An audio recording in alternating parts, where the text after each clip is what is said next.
Անուն Հոր եւ Որդվո եւ Հոգու Սրբո ամեն։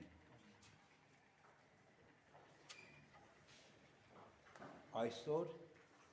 հայ առաքելական եկեղեցին նշում է Սուրբ Ներսես մեծ մեր հայրապետի տոնը եւ նրա հետ Խաչ եպիսկոպոսի տոնը, որ իր գործակիցն էր։ Իրենք անբաժան էին իրարից ամբողջ իրենց կյանքի ընթացքում։ Այսօրվա ավետարանը նախընթերցենք։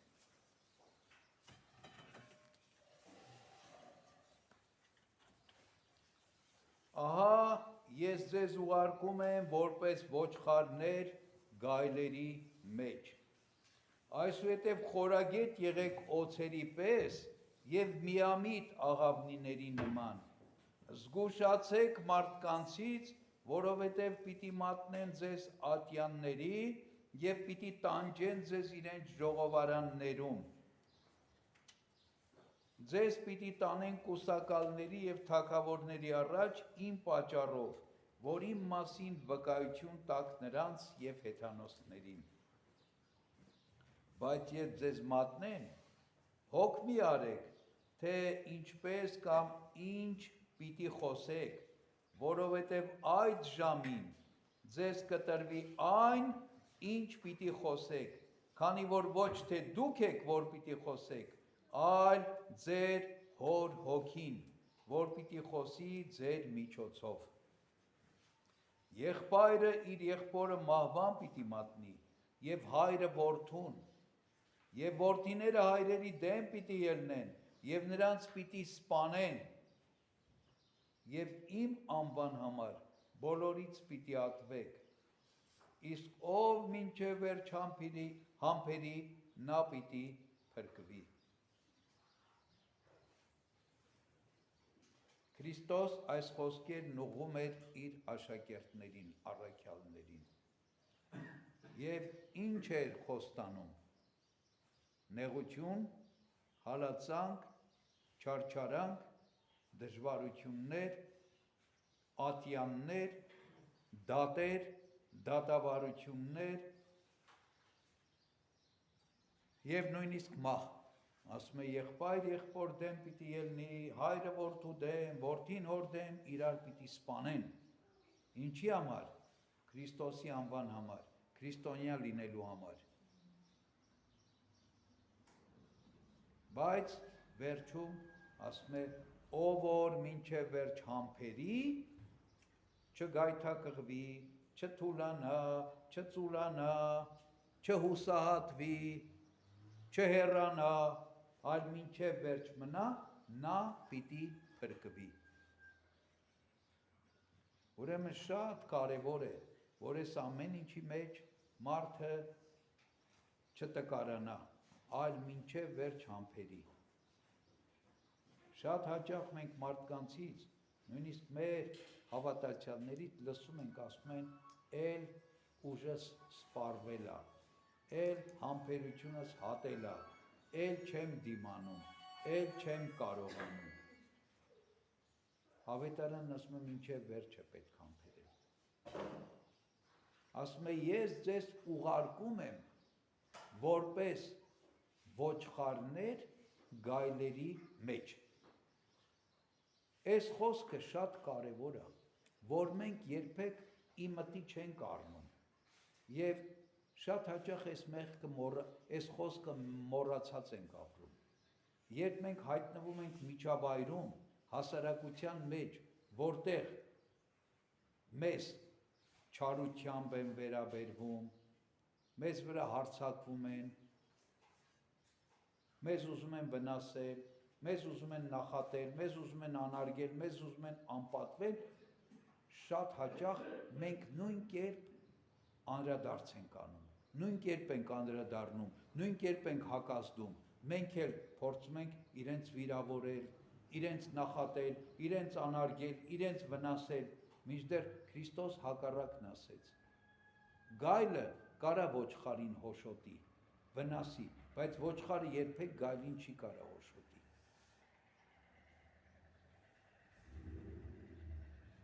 Եվ ասում է, ես ձեզ ուղարկում եմ որպես ոչխարներ գայլերի մեջ։ Այսինքն ուր ենք գնում, հոշոտվելու, գայլերը ուրիշ ինչ պիտի անեն, պիտի հոշոտեն ոչխարին գլխների վրա դրած ման չեն տալու, բայց իրենք պիտի դարձի գան, իրենք պիտի ազդվեն ձեր վարքից, իրենք պիտի ձեր վարքը տեսնելով, ձեր հավատքը տեսնելով, ձեր հույսը տեսնելով, իրենք պիտի դարձի գան։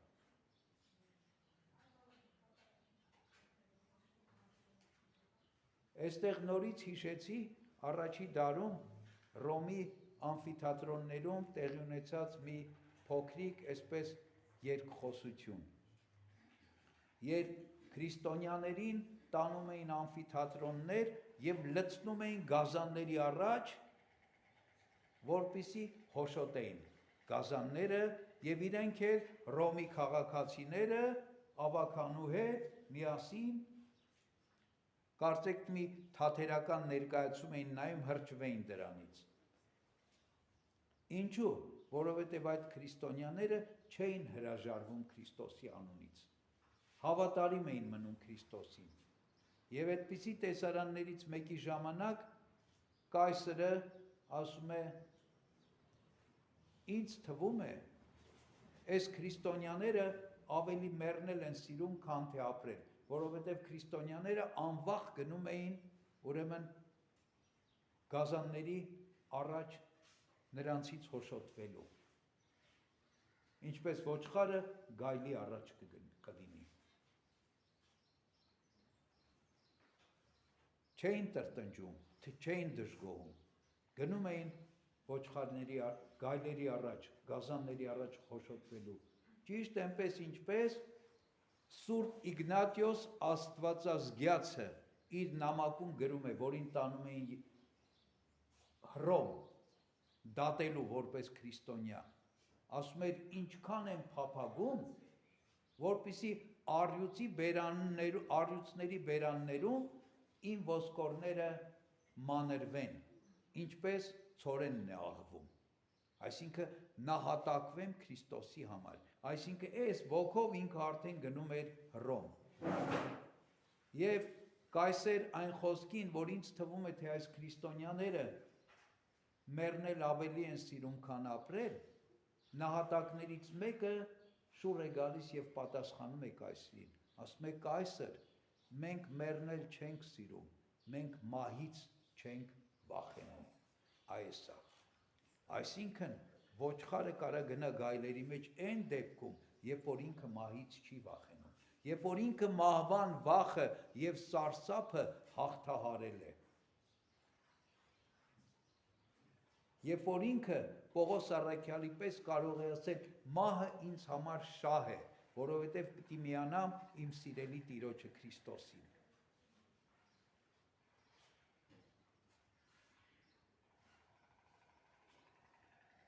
Եվ ուրիշ բան է խոստանում։ Եվ գիտեք, շատ վկայություններ կան։ Նույնիսկ Սենկևիչի յոյերթաց գրքում, որտեղ այդ տեսարաններն է նկարագրվում, թե ինչպես էին նահատակում առաջի դարի քրիստոնյաներին, եւ այնտեղ շատ ու շատ մարդիկ, հեթանոսներ, ականատես լինելով քրիստոնյաների, այդ ոչխարների, գայլերի կողմից հոշոտվելուն, իրենք դարձի են գալիս։ Իրենք դարձի են գալիս, տեսնելով այն հավատքը, այն ուժը, այն զորությունը, որ իրենց ուղեկցում էր, իրենք դարձի են գալիս եւ քրիստոնյա են դառնում։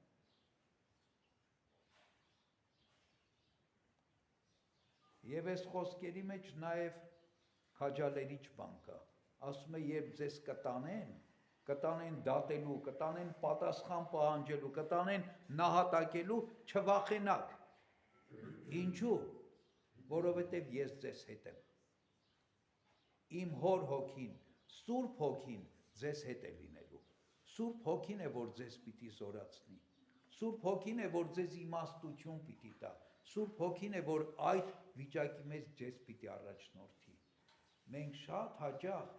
այդ իրավիճակները հալածանքի, նեղության, նահատակության պատկերացնում ենք։ Մտածում ենք, վայ, այս Սուրբին ինչ կտանքների, ինչ հալածանքների,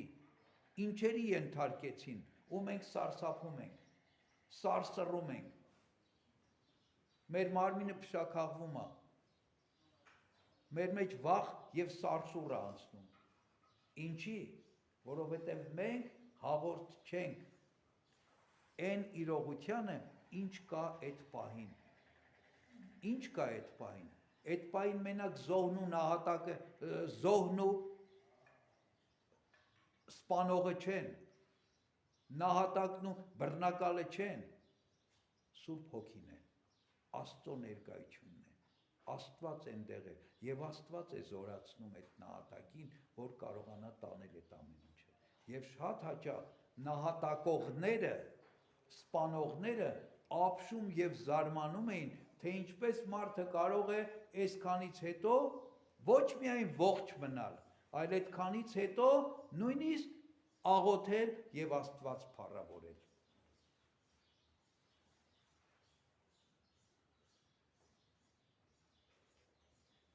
Եվ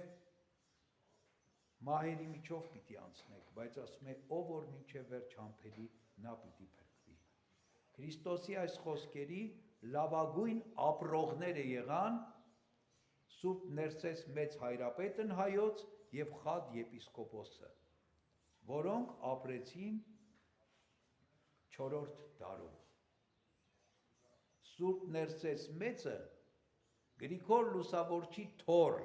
Հուսիկի թոռն էր, այսինքն Գրիգոր Լուսավորչի թոռան թոռն էր և նախավերջին շառավիղն էր Գրիգոր Լուսավորչի տոհմի։ Գրիգոր Լուսավորչի տոհմից 7 սուրբեր եղան, 7 սուրբ հայրապետներ եղան։ Սուրբ Գրիգոր Լուսավորիչը, իր որդիները Արիստակեսը և Վրդանեսը, իր թոռները Հուսիկն ու Գրիգորիսը և իր թոռան թոռ Ներսեսը և Ներսեսի որդի Սահակ Պարթև հայրապետը, այս 7-ն եղան, և սրանցից նախավերջինը Ներսես մեծն էր։ Զարմանալի է, մեծ ասելով մենք միշտ տպավորություն ունենք, որ մեծը պիտի լինի տարեց, պատկառելի, զառամյալ մեկը, փորձառու մեկը, բայց Ներսես մեծի վարքը, երբ որ նայում ենք կենսագրությունը, ընդամենը 45 տարի է ապրել, մոտ 45 տարի։ Այստեղ մեզանից շատերս ավելի ենք ապրել, շատ ավելի, քան Ներսես մեծը։ Շուրջ 25 տարեկան էր, երբ իրեն բռնի կաթողիկոս ձեռնադրեցին, որովհետև Հուսիկից հետո Փարեն կաթողիկոսն էր, որը Գրիգոր Լուսավորչի տոհմից չէր, և Փարենի մահից հետո տարակույսի մեջ ընկավ, ամբողջ հայոց ավագանին թագավորի հետ միասին, ով պիտի լինի հաջորդ կաթողիկոսը, և բոլորի ուշադրությունն էր, որ պիտի լինի Գրիգոր Լուսավորչի սերնդից մեկը, իր տոհմից մեկը, իսկ իր տոհմից Ներսեսն էր, որը զինվորական էր, պալատական պաշտոնյա էր և ծառայում էր պալատում։ Երբ բոլորը ձայնեցին, որ Ներսեսը պիտի լինի, Ներսեսը հրաժարվեց։ 25 տարեկան էր շուրջ, ասեց ես մեղավոր մարդ եմ։ Շատ բարեպաշտ, շատ սրբակենցաղ, շատ քաջ, գեղեցիկ, առնական, բարձրահասակ, պարթևահասակ, գեղեցկադեմ մեկն էր։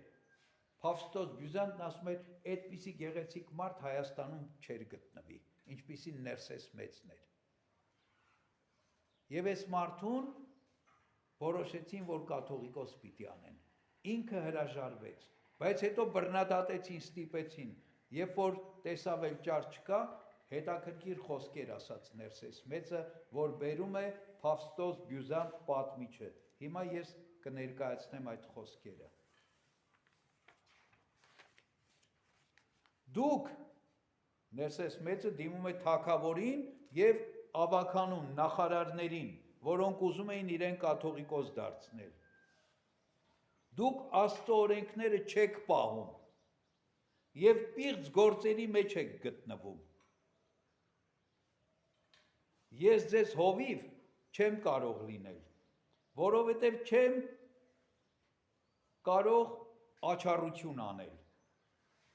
կամ աչք փակել ձեր մեղքերին։ Ոչ էլ կարող եմ համբերել ձեր չար գործերի համար, ձեր չար գործերը տեսնելով։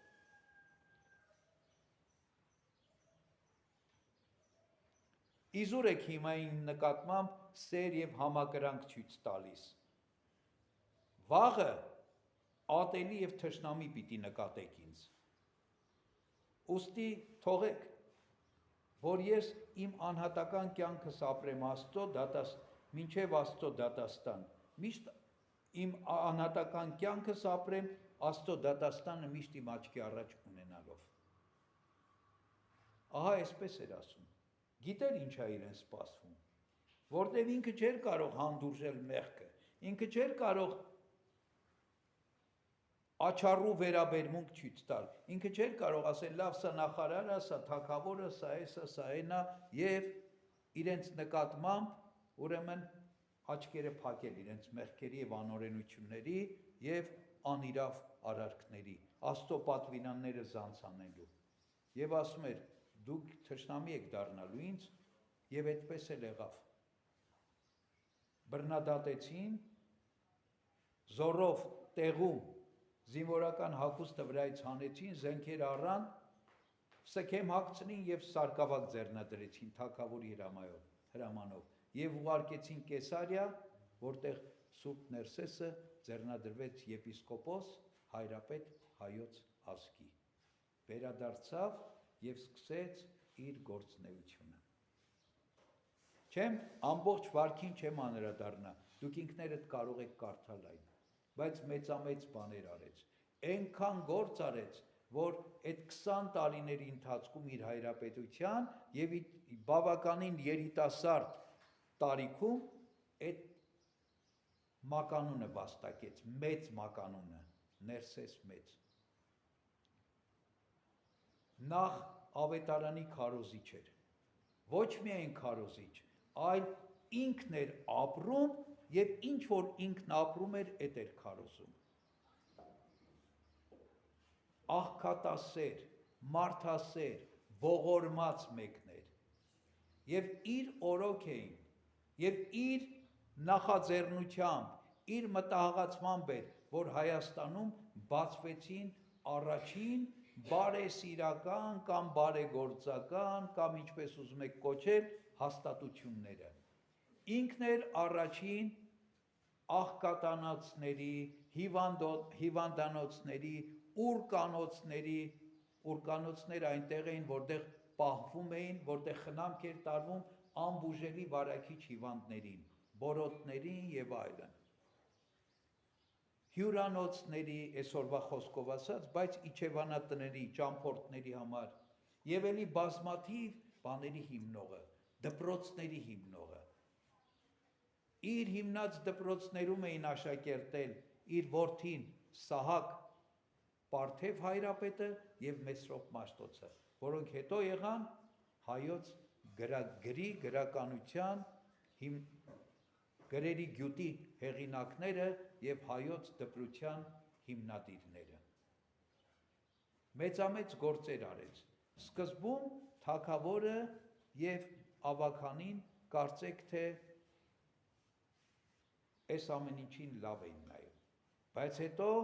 անաչառ հայրապետի Քրիստոսի ուղղամիտ հովվի հանդիմանությունների իրենց մեղքերի համար, անօրենությունների համար, հանդիմանությունների պատճառով կամաց չարացան եւ չարությամբ լծվեցին հայրապետի հանդեպ։ Նույնիսկ հայրապետը ստիպված եղավ որոշ ժամանակով հեռանալ, իր տեղը հայրապետական փոխանորդ որպես թողնելով իր ձեռնասուն աշակերտին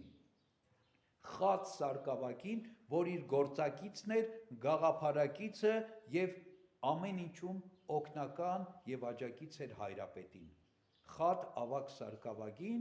Ներսես մեծը եպիսկոպոս ձեռնադրեց եւ թողեց որպես իրեն փոխանորդ։ Խատն էլ նույն ոգով եւ նույն նախանձավորությամբ նույն գործն էր անում։ Եվ շատ շուտով նաեւ խադի նկատմամբ լծվեցին թշնամանքով։ Այն աստիճանի, որ երբ հերթական անգամ մի ոճրագործությունից հետո երբ խադ եպիսկոպոսը հանդիմանեց Արշակ թագավորին, Արշակը հրամայեց քաշ կրտել եւ քարկոծելով սպանել խադին։ Խադի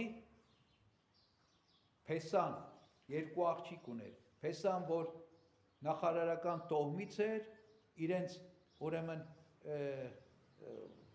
աջակիցներով կարողացան խադ եպիսկոպոսին ազատել սպանողների ձեռքից եւ փախցնել տանել իրենց ժառանգության նահանգը։ Այսպես ապրեցին, մեծամեծ գործերով ապրեցին։ Ի վերջո Արշակ թագավորը իր անօրեն վարք ու բարքի համար, իր անաստված եւ չար ընթացքի համար կանչվեց Տիզբոն եւ այնտեղ Պարսից շահի կողմից ձերբակալվեց եւ բանտում իր մահկանացուն կնքեց։ Նրա փոխարեն գահ բարձրացավ իր որդի Պապը, որը սկզբում լսում էր հայրապետին, սակայն հետո չարացավ, անառակացավ, անօրեն վարք ու բարքով էր ապրում այն աստիճանի, որ Սուրբ Ներսես հայրապետը թույլ չտվեց եկեղեցի մտնել։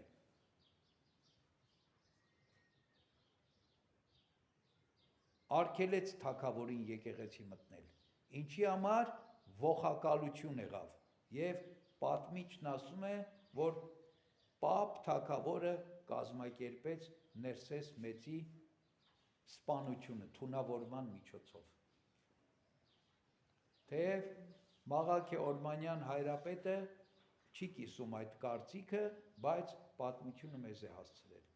որ Ներսես մեծը թունավորվեց Պապի կողմից։ Ինքը գիտեր, բայց ինքը ընդունեց այդ բաժակը, Ինչևից է, սուրբերը մեզ համար օրինակ են, առաջին հերթին, մենք իրենց կյանքին նայելով պիտի ջանանք, իհարկե մենք շատ ու շատ հեռու ենք սրբերից, եթե մենք ասենք, որ մենք իրենց պես կապրենք, կամ մենք իրենց պես կարող ենք ապրել, սա կլինի հանդգնություն, ամբարտավանություն, մենք պիտի ջանանք ուղղակի նմանվել իրենց, ջանանք իրենց պես լինել, իրենց կյանքը որպես մի կատարյալ նվիրումի օրինակ լինի մեզ համար եւ մենք ջանանք այդպես ապրել։ Երկրորդ սուրբերը բարեխոս են մեզ համար։ Մենք շատ հաճախ սուրբերի տոնն ենք կատարում, իրենց վարքն ենք կարդում, բայց սրտանց անկեղծորեն եւ անդադար չենք խնդրում իրենց բարեխոսությունը։ Բա Աստված իրենց արժանացնել է գնալ երկնքում բազմել, լույսերի մեջ գտնվել, լուսեպսակներով Աստծո հետ լինել։ Ինչի համար, որպեսզի մենք խնդրենք այդ սրբերի բարեխոսությունը, որպեսզի մենք խնդրենք Խադ եպիսկոպոսի եւ Ներսես մեծ հայրապետի բարեխոսությունը, ոչ միայն այսօր, ընդհանրապես, որոնք իրենց կյանքը չխնայեցին, իրենց անձերը տվեցին, որպեսզի Քրիստոսի լույս հավատքը հայոց մեջ տարածվի, որպեսզի Քրիստոսի լույս հավատքը հայոց մեջ զորանա։ Նամանավանդ այսօրվա սրբերը մի բանով էլ առանձնացան։ Իրենք ոչ միայն մեծ հավատք ունեին, սրբակենցաղ եւ աղոթասեր մարդիկ են, այլ նաև իրենց հավատքը գործնական հողի վրա դրեցին։ Այսինքն այդ սերը ցույց տվեցին։ Ասում է Ներսես մեծը առանց աղքատների, առանց մուրացիկների, առանց հաշմանդամների, առանց կույրերի, առանց թափառականների սեղան չէր նստում։ Ամեն անգամ իր սեղանի սեղանակիցները պիտի լինեին այսպիսի մարդիկ։ Եվ ոչ միայն իրենց հետ սեղան էր նստում, այլ նաև ինքը անձամբ էր սպասավորում այդ մարդկանց։ Հեքիաթ է թվում, հեքիաթի պես է, բայց իրական է։ Եվ եղել են այդ մարդիկ, դրա համար էլ սրբացել են։ Այն մարդիկ, ում կողքով մենք չենք ուզում անցնենք, ում կողքին չենք ուզում նստենք, ում չենք ուզում հանգարց քսվի մեր շորին, ասում ենք հոտ է գալիս այս մարդուց։ Խոլերայա, կամ չգիտեմ ինչա։ Այդենց մարդկանց թագավորը սպասավորում էր, ծառայում էր։ Դրա համար էլ մեծ մագդիրը ստացավ։ Ինչպես Քրիստոսն է ասում ավետարանից, ձեր մեջ նա է մեծ, ով բոլորի ծառան եւ սպասավորն է։ Իսկ ով իրան մեծ կհամարի, ուրիշներին կանարգի կարհամարի, նա Աստծո առաջ տեղ չունի։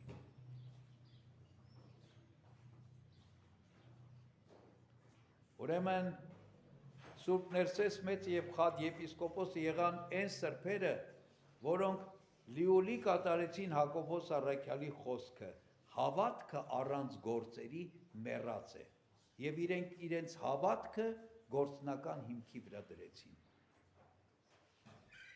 Ծառայելով մարդկանց, սպասավորելով մարդկանց, Աստված էլ բարձրացրեց եւ սրբացրեց նրանց։ Եվ այսօր փառք Աստծո, որ մեր սրբերի աստղաբույրի մեջ, որ երկնքում բազմաթիվ են, անթիվ են ու անհամար են, մենք ունենք նաև Ներսես մեծ հայրապետ եւ Խադ եպիսկոպոս։ Թող այս դժվարին, ծանր մեր ազգի համար, մեր եկեղեցու համար, մեր պետության համար, դժնդակ օրերի մեջ այս սրբերը բարեխոս լինեն։ Շատ աղոթենք, շատ խնդրենք, իրենց բարեխոսությունը հայցենք, որպեսզի իրենց բարեխոսությամբ Աստվածային շնորհը եւ ողորմությունը եւ իմաստությունը իջնի մեր մեջ։ Եվ մենք էլ կարողանանք ճիշտ ապրել մեր կյանքը։ Շնորհ, սեր, խաղաղություն ընդ ձեզ, ընդ ամենեսյանս, ամեն։